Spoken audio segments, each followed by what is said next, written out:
Nzambe soki asimbi eloko basini ya kitoko emonana. C'est vrai. Ata bakonzi bayaki zomi na nsima elingaki esimba te. Po ete Mobutu alobaka après lui c'est le déluge. Oyoka maloba alobaka na tango na ye. Yoka maloboyo. Nous devons marcher à fond, même conclure des accords avec le diable, bien à fait. Plus loin, akei kokata relation na biso na Israël. Na Israël, Zalibana ya Abraham. Bazana promesse, Dieu a dit c'est lui qui te maudira, je le maudirai. Tala esika to dindaka lisusu na libulu ya molili. Nzamba balolaki mokongo na Kongo pasi ekomaki makasi. Yango nyonso tozali kosala bandeko na ngai ezosila te. C'est pourquoi, en vertu des prérogatives que me confère l'article 24 de la Constitution de la République du Zaïre, j'annonce à la face du monde la rupture des relations diplomatiques avec Israël.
Voilà, mbote bandeko balandi ya émission ngonga ya bosolo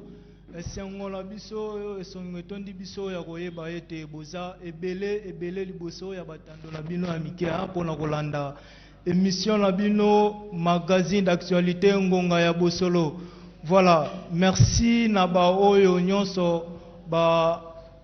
komela biso na ba message ba texto totanga kango.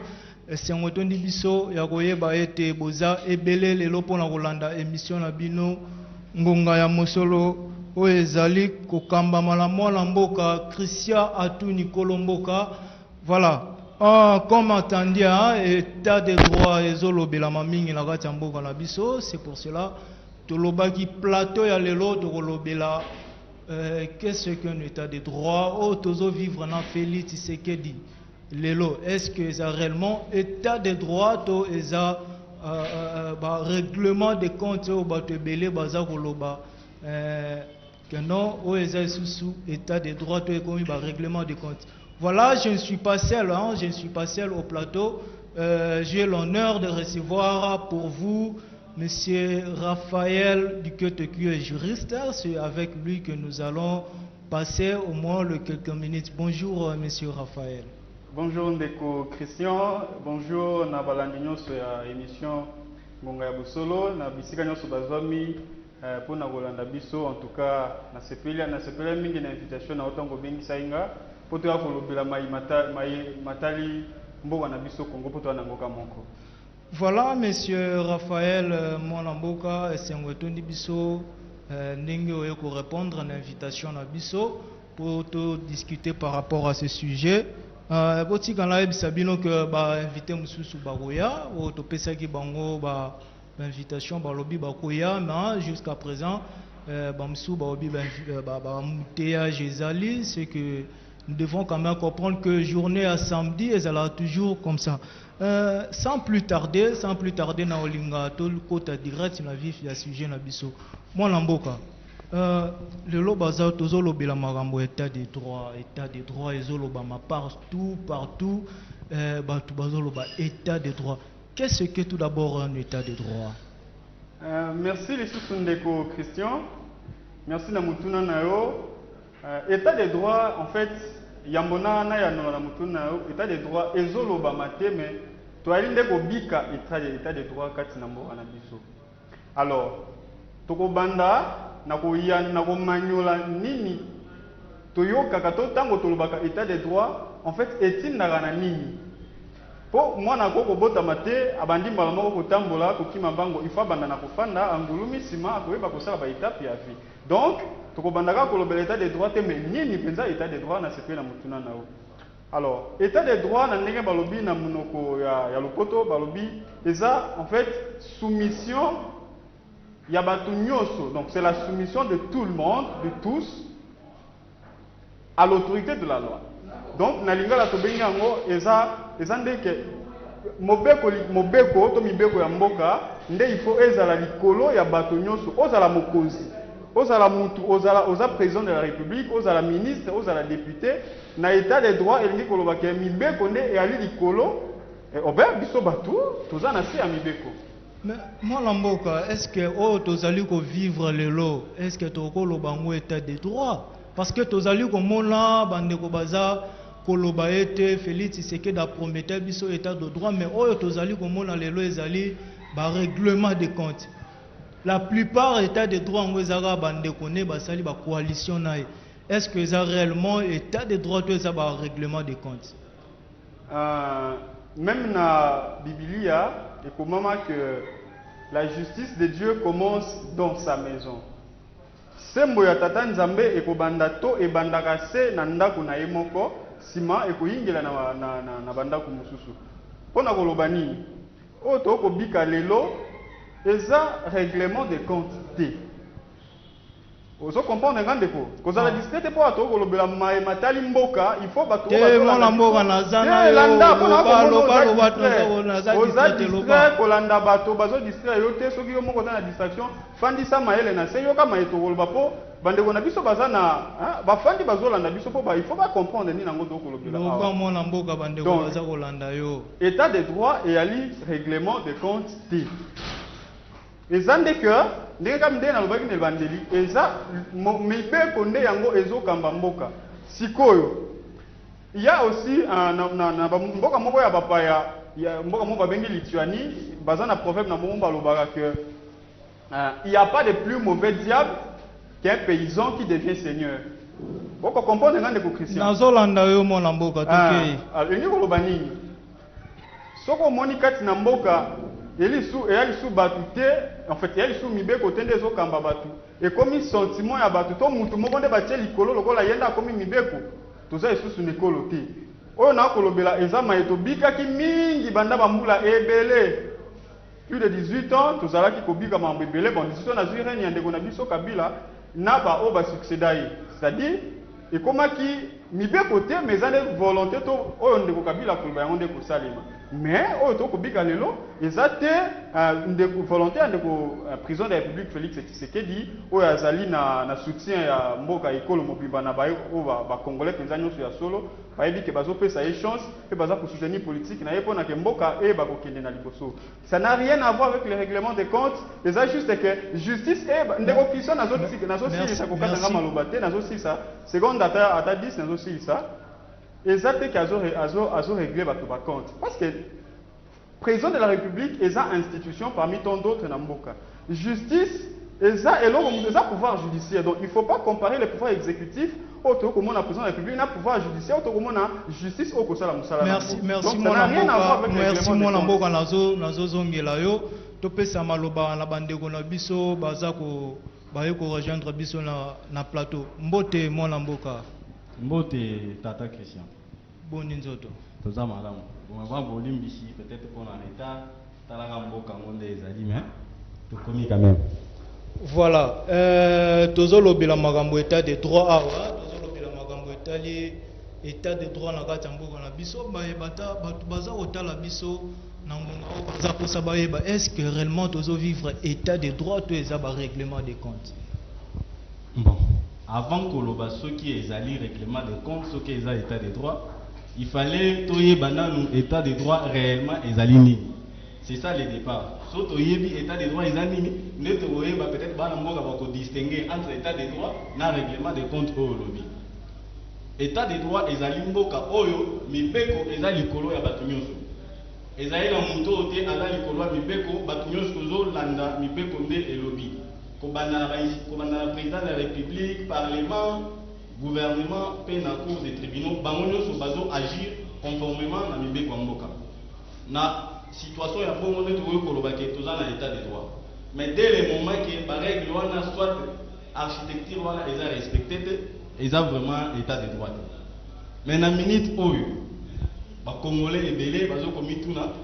bazo mona bazo kanga batu basala boye ezali règlement de compte to eza état de droit. Na biso tomoni ke makambo ngo ezo sala na lolengo oyo mbeko na biso ezo senga te. Ezali musika te to confondre yango na règlement de compte pour na biso. Tozali vraiment musika te pour to confondre yango na règlement de compte au regard peut-être la situation de ezali. Position na merci beaucoup mon Lamboka na kolinga to pesa lisusu pe maloba na ndeko na biso oyo paroti ko rejoindre biso mbote mon Lamboka. Mbote ndeko Christian. Boni. Malamu. Bandeko baza kolanda o na ngonga oyo baza posa bayeba normalement sujet autozolo beleza ya état de droit. Est-ce que réellement la kati ya mboko maeza koleka na kati ya mboka? Est-ce que eza règlement de compte to eza état de droit toza ko vivre to luka longtemps to vivre yango? Merci ndeko Christian na maloba pesi biso. Makambo oto ko vivre yango lelo eza solo ebandeli ya état de droit. Tokuti kozala bambula oyo tioleka justice na Congo ezalaki presque pli. Donc na minute oyo tata mokonzi ekolo oyo twana sikoyo azali ko instaurer état de droit. État de droit ndenge eza awa ezali nango likumba te ezali nango cauchemar te mpona motu. L'état de droit voudrait dire que dans une démocratie comme la nôtre, c'est une nouvelle démocratie, c'est une jeune démocratie, l'état de droit implique tout d'abord l'égalité civique. Donc la minute oyo dans la démocratie, il faut que les Congolais soient basés dans la même loi devant la justice. Nous avons besoin de la loi mon. Donc la ministre de la Montée Moussa a combattu droit et l'état de droit, ils ont été tous les poursuites contre les bâtiments pour la civile non plus.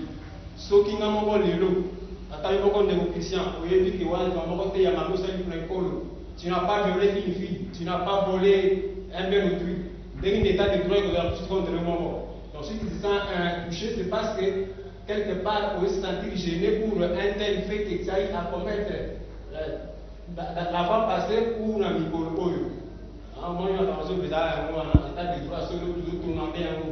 Merci ndeko bandeko baza ko confirmer alobi que état de droit ezali eza tozo ko vivre e bandelia état de droit na kozonga ka epai na yo ndeko na ngai siko babi na kati état de droit justice o tozali ko vivre est-ce que justice wana eza indépendant ou eza instrumentalisé? Justice eza na mona minute oyo indépendance. Le problème qui se pose est que les Oyo, quand ils sont culpabilisés, ils ont un acharnement sur le pouvoir en place. Or, tata mokonzo école doit aller dans le ministre Oyo, atiki na justice, c'est ça la moussa n'est le col a monté, a tous ces cabachis, va rester à la maison, au bâti comme tel, il y a un batouana, justice yango tozomona ezaka ezosélectionne kaka babilongi mosusu bao bato baza kosatendre bamona bango bazosi représente te. Justice ndenge eza wana bajuge basala banquête soki bamonaki démocratie ndenge eza wana kosalaki nde bango boye ya un temps mpona bajuge bino bato basalaki badroit ya un temps mpona bajuge oyo basala banquête mpo bako mpe na dossier na yo. Donc là, pour le moment, c'est que les Christians, les gars, là, on a un débat particulier, balanine de ko, dans le lycée, pour y aller à aller monter par tous nos cultures. Merci beaucoup, mon Lamboka. Na rolingala zongilande kolanga Raphaël, maître Raphaël. Bato bazolo bake justice ya mboka na biso eza tellement instrumentalisé, ezolo bake eza état de droit te. Bae na ebite soza liloba koloba na mo wala. Par rapport à l'instrumentalisation de la justice. Ndeko Christian, mutuna na yo eza na wana tolingo pesa bana mboka kanda tango kolobaka justice ya mboka to ya ekolo eza instrumentalisé bien sûr kozwa kotuna ngo kwa mutuna okopesa nde bana mboka kanda biso tonyokami na mboko to nazopesa bana mboka kanda eza mituna oyo bango baza kotuna ngai te na kati oyo teloba me nazopesa nde précision bango nde biso torepresentaka bango la télévision okopesa bana mboka kanda ngana yo tonyokami mingi totangi mpo na yebi yo makasi wape parmi baeto tonyokami na bango na kuna na ngomba babengi campus na unikini totangi tonyokami tomoni ebele kati na biso bakufi musu bakangami elinde mpo na justice esala musala kati na mboka oyo epi ntango okotuna mutuna wana ke eza instrumentalisation ya justice oza korapele nde bana mboka balwa minaku na sakata omonaki oyo elekaki euta ekoleka na parlement ndenge mboka bana mboka batombokaki instrumentalisation ya justice ealinde na baoyo bakobanga justice na bisala sala basali to basala to oyo bakokoba kosala yango omonaki ntango ekomi ke justice bamoni ke justice ebandi kosala mosala nango na kobanda te na 100 jours mais même na mboka mosusu bakomona neti justice ebandi mosala kaka na ndeko kamere président kamere ya UNC to oyo tokopesa mbote na mosika esika aza na prison centrale ya makala justice ebandi na président kamere te okoyebake baministre mosusu même provinciaux ya intérieur na baconsidéré baza bana boloko c'est-à-dire eza nde mosala ya justice ekosala epuis ekomi nde kobangisa bandeko na biso surtout mingi oyo ya ngambu ya FCC po bayebi mingi ndenge banyokoli mboka oyo bayebi ndenge mboka eli na kanda mpo na bango donc ekomi kopesa bango kobanga yango moni bon basali ndenge nini ndeko tunda yo il faut sala nyonso ta mosusu omeka tocha justice na se par parquet justice eza na se na makolo na bongo yo banda kopesa orientation ndenge olingi wana mboka batelemeli yango balwa nyonso okomi omoni lwa batili yango na septembre babosani yango c'est-à-dire ni koloba ke instrumentalisation ya justice eza te oyo ayebi ke aza maboko pembe neti nga ndeko na oyo Rafael nga na viola mutu te donc nayebi ke nana kobanga justice te naza nanga peto nanga pembe nazozongela yo mona mboka ndeko Darius balobi ke bozobanga justice esala musala nango bon ndeko Christian il fallait to banana kopesa ba congolais précision ba congolais il faut ba pesa biso matoyi et ba kanga yango mbala moko biso FCC particulièrement na lobela na Congo ya biso ne kabila na kati ya PPRD tozali kopanga justice ata mbala moko te tokopanga justice ne mais boza ko intimider ba juge ebele ba oyo nyonso bazoya o soki bomeki okanga Albert Yuma boko paralyser mboko yo nazokata yo mingi parce que tozomona ba congolais vérité yango nazokata te nazokata yo ndeko justice indépendante état de droit oyo ba congolais bazolobela bato bazokanga de part et d'autre lelo ezali œuvre ya mutu ala muika na tongo boye te oyo to la muika to la bakangi bato état de droit ekomi non eza état de droit te état de droit ezali œuvre ya Kabila parce que constitution oyo tozali nango lelo oyo mibeko ezolobela état de droit eza constitution oyo Kabila atamboli kongo mobimba asali campagne. Comment ça fait-il Kabila oyo aligné état de droit ayebisi ba congolais a proposé bango ndenge nini mboka eko fonctionner apesi pe ba mibeko ba congolais ba voter à presque à 85% constitution oyo tozali nango lelo oyo déterminer forme ya l'état ndenge nini institution nyonso ekosala mosala ndenge nini mutu oyo eza lokola mama oyo aboti mwana azolinga bolamu na ye te ekozala na sens te biso bato ya Kabila oyo po ate bato bande biso tozali attaqué directement tozolinga justice esala mosala nango mais justice wana eza justice sélective te nde biso tozolinga justice ya bongo te eza justice oyo ezorespecte barègle oyo toyokanaki so ekomi tolamuki na ntongo mpona mutu tel azogene mpo azalaki peut-être na nani na régime tel il fallait tokondane wana mboka etambola malamu te soki lelo bandeko na biso oyo tozali na bango na coalition bamoni ke il fallait babandosala lokwa chasse aux sorcières koprofite kozwa justice ala lokola instrument na bango ya koneutralize bamosusu mais soki bandinga oyo bakoya nsima mpe babandika mosala moko bokocreye na injustice biso tolingi état de droit ya solo parce que ezali œuvre na biso ezali œuvre na biso nde moto osali mpo makambo nyonso oyo ekoma Kabila atambola na 2006 bato mosusu bakongole basala campagne baboya makambo oyo mais lelo ekomi moto oyo alingaki yango mpe asengi yango bokomi oloba alingi lisusu te eza na sens te Donc biso tozo lingande ceux qui état de droit ils à l'appliquer d'une manière totale et effective. Ils à la sélection te pona au montutel batangi pona en plus justice c'est que c'est état de droit ils ont se limiter dans la justice. Ils ont la règle mususu mon conjoint doit décision. Dans la constitution et lobby basa na likamwa peut-être na décision lingo doit basa la kandeni ni basa la ndeni aux décisions et se conformer à la loi. Mais ceux qui ont mon conjoint dans la au proclamer état de droit ils ont dans la kaka banani la justice. Mais côté aux autres la décision et ça contre constitution. Et ça c'est état de droit. Merci beaucoup. Les qui sont au micro côté de Gonabiso. La monnaie est contraire na maloba nyonso za kolobana. Ndeko na biso a peu perdre obi ndeko Kabila nde a restaurer état de droit. Est-ce que vous en avez contraire tous soutenir ye makambo za koloba? Soutenir ye ils ont non seulement crime mais aussi qu'on contredire ye le commissaire kola mutu oyo ngana toye kuna kukutana awa. C'est le mutu oyo pour se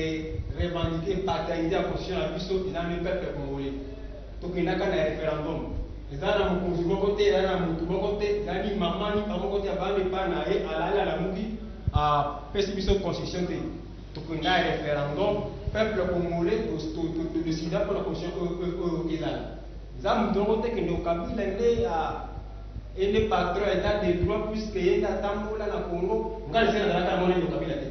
Je suis chez moi, je suis chez moi, je suis chez moi, donc comprendre. Donc, et si dans la Dalaka, moi, le Kabila a été de Jean-Pierre Ndengelawa, conscient de voter à voter. Il y a un référendum, il y a un pouvoir sur beaucoup de choses. Donc, il y a un aïe, il y a un pays à la puissance. Il y a un Kabila qui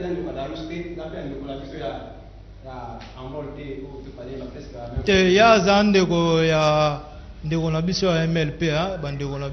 Fraki Diongo. Moi, je suis pas toujours. Ndeko na biso a perdre obi bango nde état de droit et bandaki pa na bango. Ndeko Christian na ko pesa moi précision muke bien sûr olobi malamu na za moko bayi lingomba MLP ya oye ko kambama na ndeko Franck Diongo Chamba o bana mboka ba pesa kombo ya héros vivant na kotala bitumba oyo akosala akomene na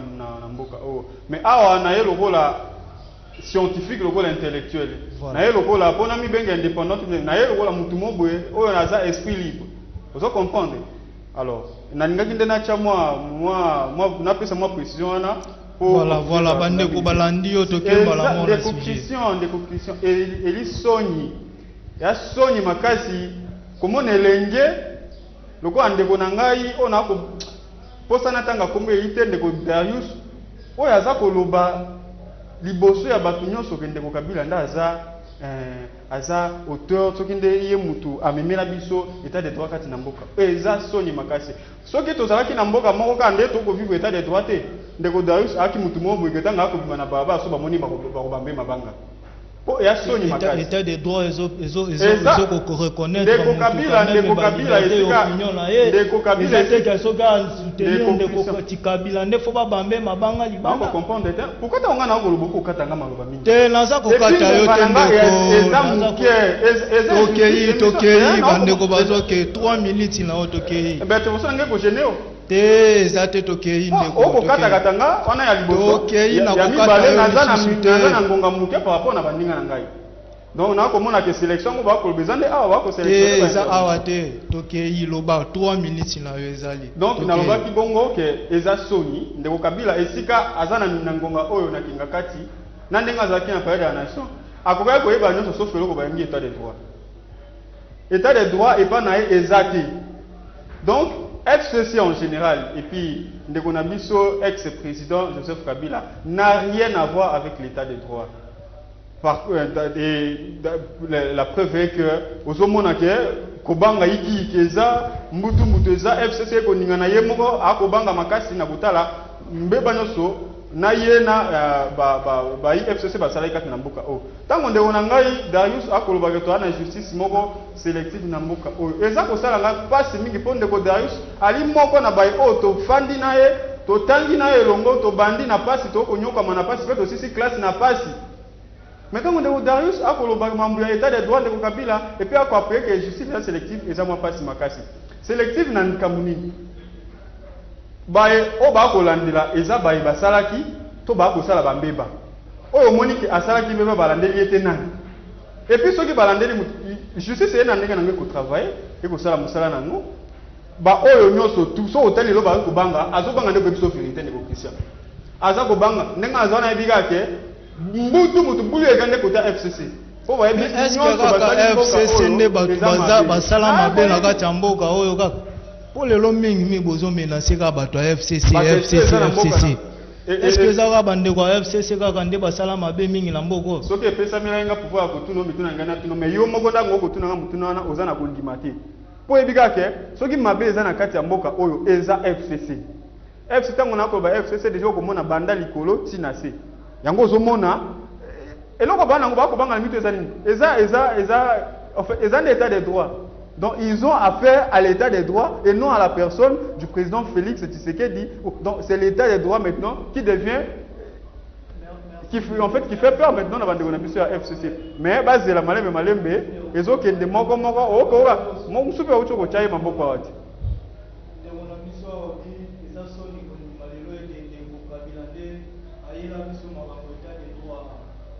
L'état des droits solo tozo vivre en mona fati.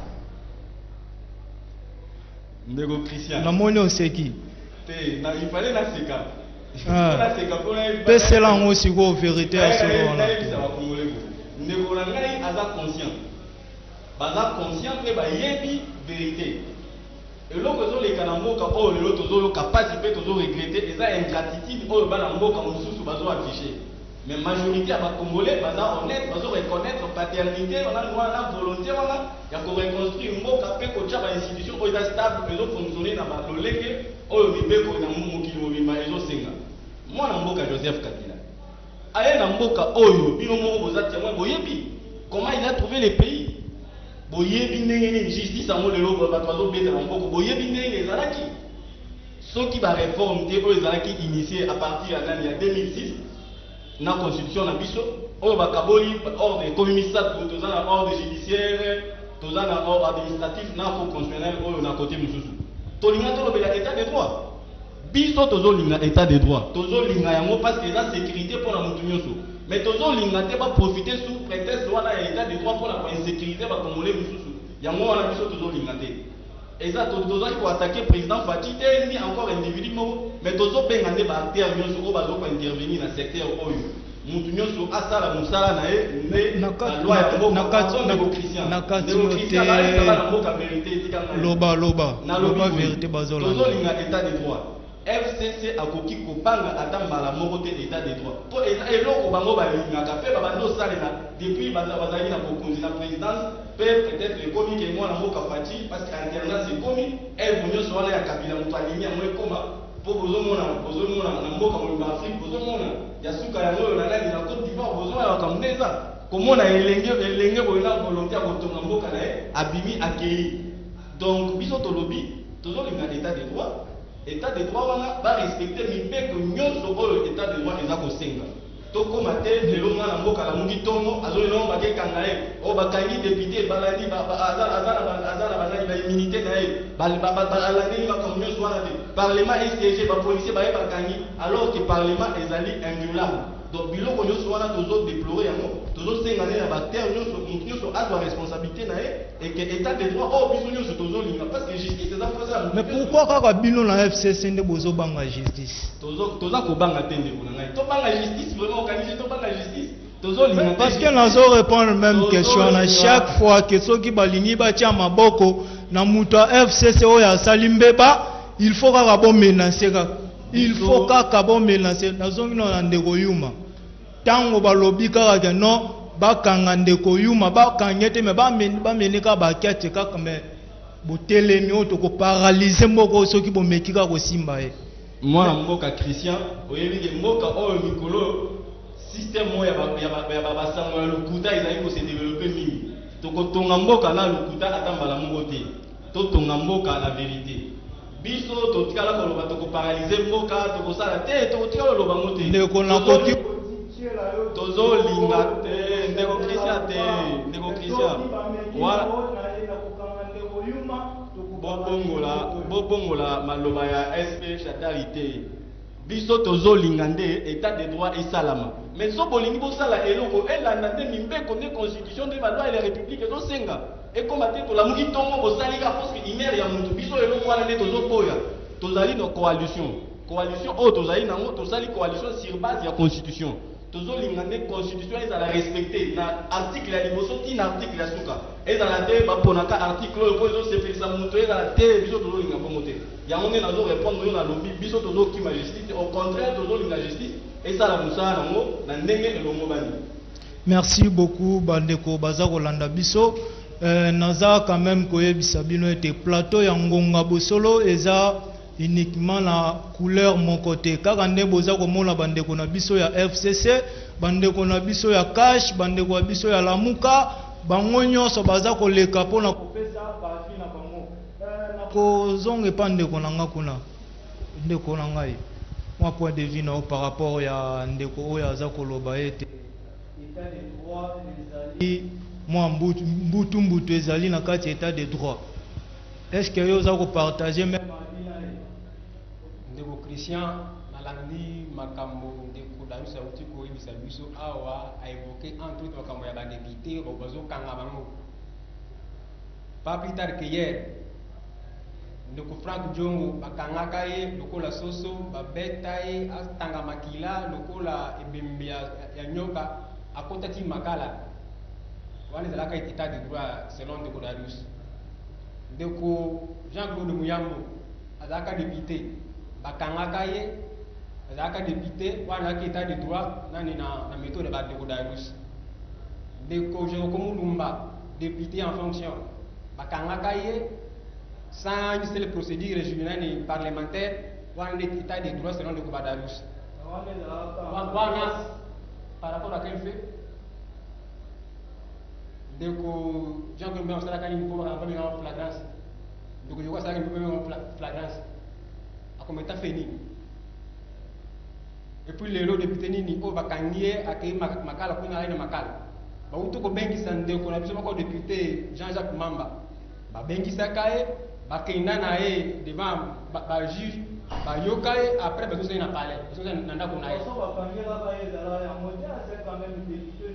azalaka député abana kobengisa baimmunité na ye bakangaka ye na procédure normale akenda kuna devant bajuge bayoka ye bazongisa ye ezalaka même pas bongo na époque ya ndeko Frank Diongo bakangaka ye mbala moko makala alali mbambula na mbutu ilaka ezala mpe bongo mpona ndeko Jean-Claude Muyambo ilaka ezala mpe bongo mpona ndeko na biso Jérôme Mulumba. Donc oyo bango wana ndeko Frank Diongo Jérôme Mulumba Jean-Claude Muyambo ezalaka état de droit mais oyo ya lelo ya te babengisi ndeko député na biso Jean-Jacques Mamba akei bantendre ye wana nde état de droit te ça bayaka koenlever ye soki mo wana nde ezoplaire mpona kobatela koenlever ndeko Jean-Jacques Mamba c'est que il faut pe yo na ndeko Darius faut trouver biso bamo par rapport à l'arrestation à Jean-Claude Wemba Jérôme Mulumba na nani héros vivant Frank Diongo ce que Jacques Mamba zakandi enlèvement vous pouvez savoir que ce concept est moussou oyo toko tsango précisément pour ndeko ya Jean-Claude Muyambo Jérôme Mulumba na Frank Diongo ndeko na mona ka poser question façon oyo bakangela ki député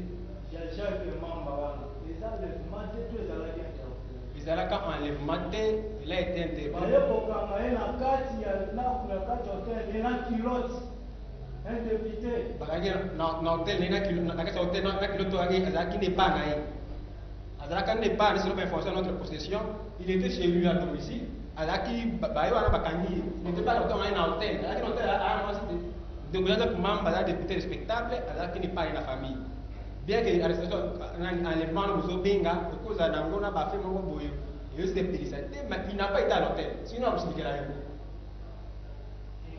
moi on connaît Jacques Mamba non il faut pas dans l'hôtel c'est sika bana ko traiter makambo na ye député na biso azalaka na hôtel te azalaka pas na ye soki azalaka na hôtel yo nozoluba yo nozoma na Darius mais je ne crois pas que Jacques Mamba bisika azalaka wana azalaka na hôtel alors hôtel il avait dit donc c'est na côté na wana c'est kanga kamba ok ndeko Darius na bandi oyo ki ndeko na biso makambo alobi série ya Kabila état de droit ezalaka eza ete oyo lelo boza ko faire vivre biso lelo bandeko eza motema mabe tobenga moka bongo po eza motema mabe nazolinga nde nabenda bato ya bana mboka mpe nayebisa ndeko na ngai ke état de droit ezaka kokanga bato te eza kokanga bato te nazoreprendre yango mpo bana mboka bayeba état de droit eza kokanga bato te état de droit eza système ezoréunir baélément ebele soki totikali kaka tolimite état de droit kaka na nani na oyo etali kokanga bato wana tozosala peut-être abi ya concept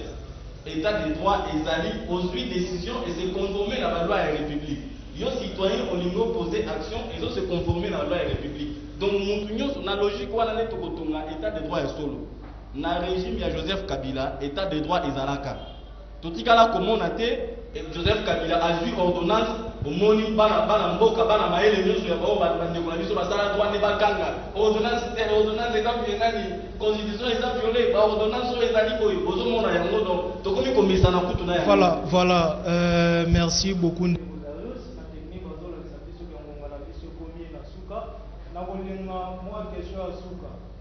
yo lelo boza kodute na état de droit ofasaza proposer biso aza kolakisa biso proposer biso sikoyo quelques pistes de solution oyo toko confirmer réellement que tozo vivre na état de droit biso nalingi napesa précision tozo dute te na état de droit soit tozo boya mote epesa lokola tozali na opposition ezali bongo te tozolinga état de droit ya solo mais état de droit wana boutaki komona bana mboka lisanga na biso ya FCC toutaki kotambola marche le 23 juillet mpona kolakisa ke biso tozali kolinga vraiment état de droit mais état de droit wana mutu nyonso na bokonzi oyo peuple congolais apesi yo oyeba korespecte mibeko ya mboka na lolenge wana nde tokotonga état de droit oyo ya solo oyo bakongolais bakendaki na nani na baurne na 2006 bavote constitution oyo na part na biso tozotikala kaka surveillant tokosurveille po constitution oyo ezali ya biso ne ezali ya biso dono biso na Kabila ezali eloko na biso constitution oyo tozala nango donc il faut nde tozala nango lolendo toprotéger yango mwana mboka nyonso président de la république député sénateur ministre batosa nde mibeko ya mboka na lolengo wana nde tokotunga mboka ya solo oyo mutu nyonso akozala azosi sentir à l'aise ezala te état de droit mo ekoma lokola justice ekomi terroriser bato ekomi terroriser bato la mokili na ntongo no mandat avant kutu mutu oyo bazobengisa azwa mandat ekomi na baréseaux sociaux donc administration lokola ezopola donc tozocomprendre te biso tozolinga vraiment bainstitution nyonso ezala mosala nango na ndenge constitution ezosenga tosukaka wana mutu nyonso akosepela bokomonaka jamais FCC soit bilenge ya FCC merci ndeko Darius ndeko Raphaël vous en a 3 minutes pour tokomi déjà na suka pour un message na oya suka ndeko Christian na bandaki ko insister banda ebandeli ya émission oyo que façon o kabola ngunga elongo banité ça va tala ngebele opesi bandeko balobi makambo pe kutu eko kende na vision ya bana mboka te o kotikela ndeko Darius bangongebele aloba banda koloba mamubo ezo se pesa mboka te na opesi nga maloba te otengeli ka bandeko mardi awa tokozala direct na opesi o malobebele tokei nalingaki naloba boye ndeko nanga Darius na mukuse alobi ndeko Kabila akuti mboka epai moko akuti yango wapi atiki yango wapi ifale atanga ko banda koloba makambu abandi yango et puis ndeko tolobaka ndenge moko na bayi batu mayele kati na mboka o batu bayi politique alobaki le président Kabila il a préparé la jeunesse d'aujourd'hui à devenir l'imbécile de demain. Oko mwango ko mona biso ba jeune ebele ekomi kaka mutatangi classe atangi esika ko kendete à KFCC. Ba jeune soki ana komi simba te aidika keto mboka efoko bundela ngo soka monika ke alembi na bon atangi esika ko kendete amikoti sina FCC. Donc eza vraiment soni pa mamakasi. Soki lelo toko bika o toko bika na limemia nyoso toyeba ko reconnaître ne fût-ce que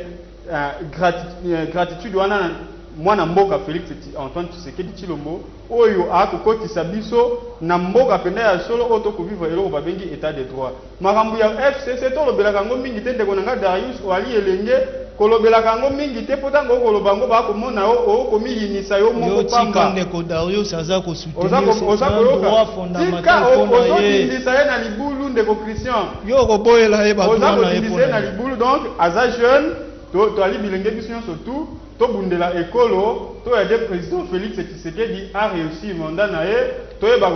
et puis l'homme sur tout n'a quitté mambo ya ba na oka kita msoma omega ko bango mokota mozindo to mambo ya FCC cash wana loko le ko tia to komona mambo ezo ke bien te par rapport na ba kona mokonza mboka abomango aye bakoka biso to asima na ye ba imboka tu ba bika ke FCC cash ya ekomasha ka te lokola bandi FCC ba ndeko Félix Tshisekedi ayebisa biso obito ko continuer makambo okata makambo libala aneza te okopona kati coalition tombe ekolo kasi ya lobali sa oponi ekolo sa to na bato ya coalition na pe biso nyonso tozana ekolo maloba suka na ndeko na ngai to tia mokonza mboka maboko to kende na mboka ekende liboso yango to ya suka po tokomi deja na suka émission na biso ndeko Christian tolobi boye toye awa te nga personnellement mpona kosatake na ndeko Kabila te ndeko Kabila za mutu na gestion na ye oyo ya malamu asalaki ezali oyo ya mabe mpe ezali aza motu mais dire que état de droit eza œuvre na ye lui attribuer la paternité c'est péché parce que non personnel wana te état de droit eza œuvre ya mokonzi ya mboka Tshisekedi oyo asepeli kotika justice ya mosala ndenge lobani aboyi na ye injonction na bato na ye moko oyo ya kati ya kabine na ye bazobengisa bango bazokende malembo ntango bamisi ndeko Kamere akendaki wana na juge na ye nyapa ye problème moto moko alobi to ndeko Kamere bamesi kuna tokotumba kongo te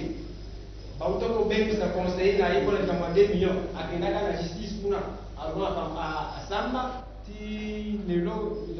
likambo wana eleki ndenge eleki mais soki babengisi moto yanga mosa badarius kuna tozobona bamedia ezoleka mbala moko tokotuma mboka nawa kopaba biso na baje wana etat de droit topesi mokonzi mboka Tshisekedi longonya ndenge andimi ke apesa ata mokolo moko te dosie ba bajuge donc état de droit neno mokonzi mboka Tshisekedi po topesi longonya nayeka moko te ya kolobaki voilà merci beaucoup bandeko bazwita na bango ya kolanda